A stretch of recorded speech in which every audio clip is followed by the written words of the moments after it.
your finger. They said just like the khatam, the ring, is the beauty of the finger, zinatul-isba', it's the beauty of the finger, then just like that, Muhammad ﷺ is the beauty of the anbiya, of the prophets, in this way. فليس معنى الآية كما تظنون أنتم.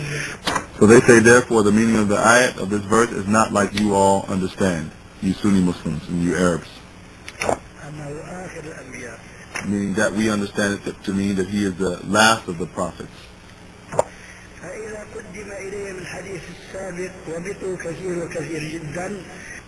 And he said, so if you mention to them this previous hadith that we mentioned, this hadith of Ali ibn Abi Talib, and its narration, the narrating of this hadith with this type of wording is numerous, very, very numerous, kathira jiddan jiddan, very numerous.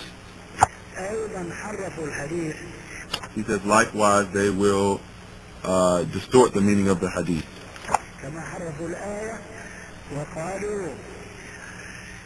أنت مني بمنزلة هارون من موسى غير أنه لا نبي بعدي أي معي. He said they will just like they distort the meaning of the ayat that we mentioned, they'll distort the hadith. And they say this hadith where Ali said that the Prophet said to him, you are like to me, Harun, in the place of Harun to Musa, like Musa leaving Harun behind him when he went, as the Prophet was going to the expedition of Tabuk, and he left Ali in charge of Medina as he was going to that battle, leading a large war expedition. He said to Ali, you are like, I'm leaving you behind me, just like Musa left Harun behind him. The only difference is that there are no prophets after me. They said, oh, this just means there are no prophets with me. There was no prophets. Yeah, there are no prophets with me, meaning in my time.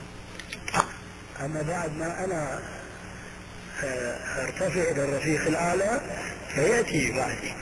Which they say means that the Prophet saying that to Ali just meant that, I'm going to die and there won't be any prophets in my lifetime with me. But however, after I die and I go back to my Lord, there may be prophets they're going to be prophets who come after me.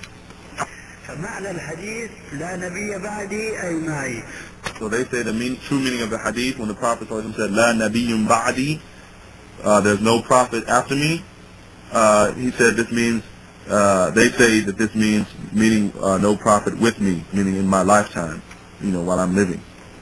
وهكذا يتأولون النصوص على طريقة سلفهم من المعتزلة والخوارج ونحوهم.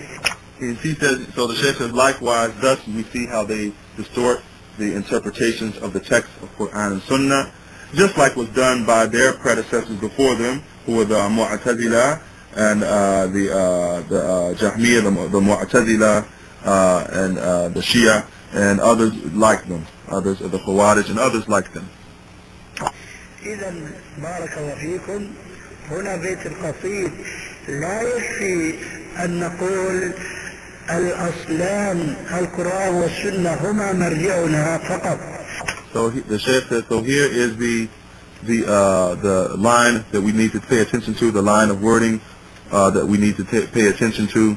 And he says that is not sufficient for us to say that we understand Islam, or that we are practicing Islam based upon just following Quran and Sunnah only. Shaykh al-Albaanee says this is not sufficient for us. And he says that because every misguided sect has the same wording, they say the same thing. We follow Quran and Sunnah. He said every last misguided sect from amongst the people who are having a claim to Islam claim they're following the Kitab and the Sunnah.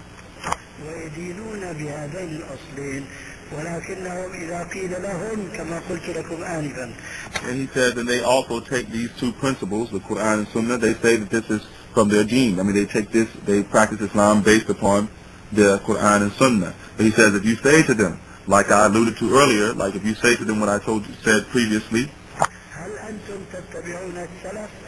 if you ask them, do you all follow the Salaf, the pious the predecessors?